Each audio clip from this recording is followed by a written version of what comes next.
असे हे तळताना चौपट फुलणारे साबुदाण्याचे पापड अगदी सहज आपण बनवू शकता।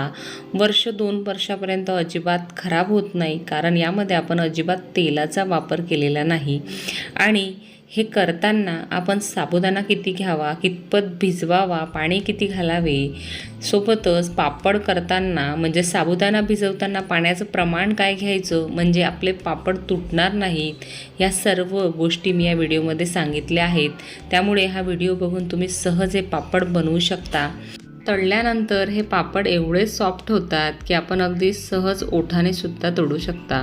भाजून सुद्धा किंवा मायक्रोवेव्हमध्ये सुद्धा हे पापड तुम्ही भाजून खाऊ शकता। लहान मुलांना एखाद्या वेळेस नाश्ता म्हणून देऊ शकता। आणि विशेष म्हणजे फक्त एक साहित्य वापरून आपण हे बनवले आहेत। चला तर वेळ न घालवता हे पापड कसे बनवायचे ते बघूया। पण तत्पूर्वी तुम्हाला एक विनंती, जर तुम्हाला माझ्या रेसिपीज आवडत असतील तर चॅनलला लाईक, शेअर आणि सबस्क्राईब नक्की करा। हे पांढरे शुभ्र खुसखुशीत आणि कुरकुरीत असे साबुदाणा पापड बनवण्यासाठी इथे मी 4 ग्लास साबुदाणा घेतलेला आहे। साबुदाणा स्वच्छ 2 वेळा धुवून घेतला। त्यानंतर अगदी अर्धा इंच पाणी वर राहील एवढं पाणी घालून हा साबुदाणा रात्रभर मी छान असा भिजत ठेवलेला होता। बघा, भिजून साबुदाणा असा मोकळा मोकळा तयार आहे। हे पापड करण्यासाठी अशा पद्धतीचा साबुदाणा घेतला तर पापड अगदी परफेक्ट होतात, पाण्याचं प्रमाण चुकत नाही।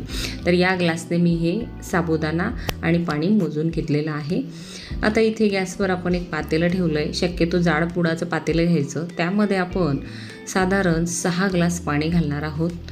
4 ग्लास साबुदाण्यासाठी 6 ग्लास पाण्याचं प्रमाण अगदी परफेक्ट होतं। यामध्ये हे पापड जास्त पातळही होत नाही आणि जाडही होत नाही। गॅसची फ्लेम हाय करून आपल्याला हे पाणी उकळत ठेवायचं आहे। तोपर्यंत आपण हा भिजत घातलेला साबुदाणा एका मोठ्या ताटामध्ये काढून घ्यायचा आहे आणि यामध्ये जे गोळे झालेले आहेत ते या प्रकारे हाताने छान असे प्लेन करून घ्यायचे आहेत।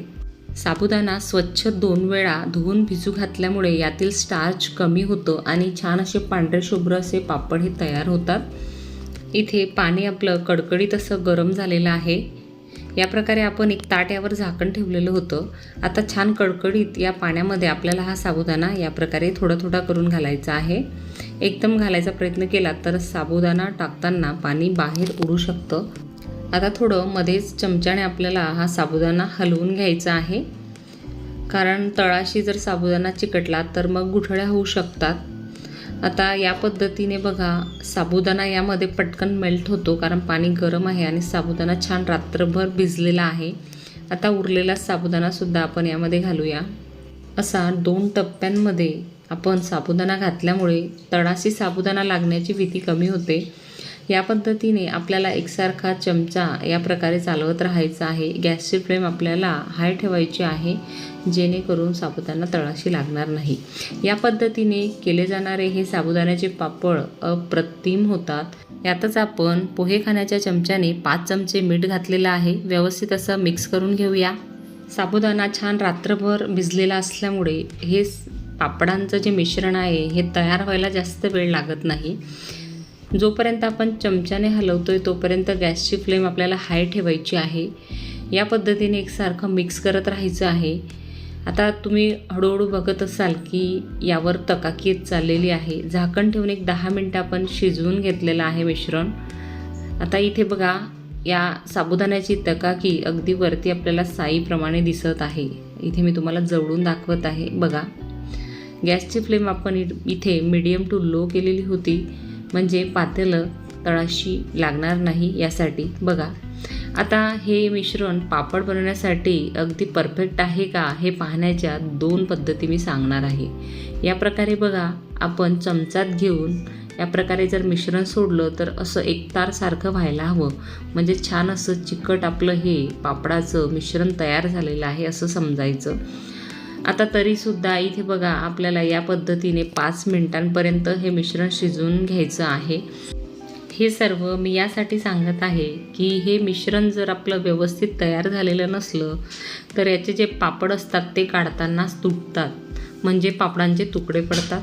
त्यामुळे ह्या 2 गोष्टी तुम्ही जरूर लक्षात घ्यायला हव्यात। पापडाचं मिश्रण तयार आहे की नाही हे पाहण्याची दुसरी पद्धत म्हणजे या प्रकारे बघा, पातेल्याच्या कडेवर हे जे मिश्रण आहे ते असं वाढल्यासारखं आपल्याला दिसायला हवं, म्हणजे आपलं हे मिश्रण पापड बनवण्यासाठी तयार आहे असं समजायचं.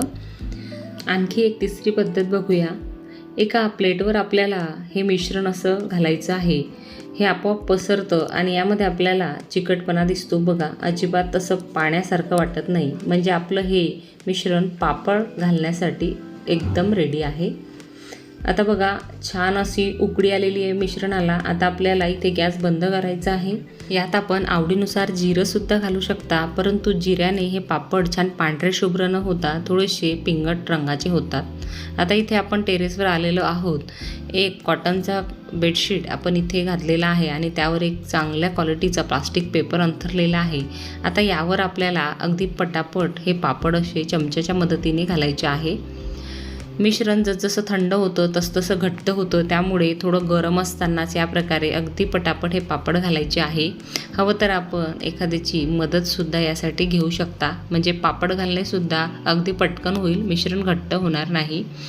असं 1 चमचा मिश्रण जरी आपण घातलं तरी हे पापड आपोआप पसरतात आणि व्यवस्थित जाडीचे हे पापड तयार होतात. हे पापड करताना आपण 4 ग्लास साबुदाण्यासाठी 6 ग्लास पाणी वापरलेलं आहे आणि जर आपण यामध्ये थोडं जास्त पाणी घातलं तर हे पापड जास्त पातळ होतात, म्हणजे तळताना तेवढे जास्त फुलत नाही, परंतु तसे पापडसुद्धा छान असे नरम होतात. म्हणजे एखाद्या वेळेस जर आपल्याच्याने पाणी जास्त घातलं गेलं तर त्यासाठी मी ही बाब तुम्हाला सांगत आहे.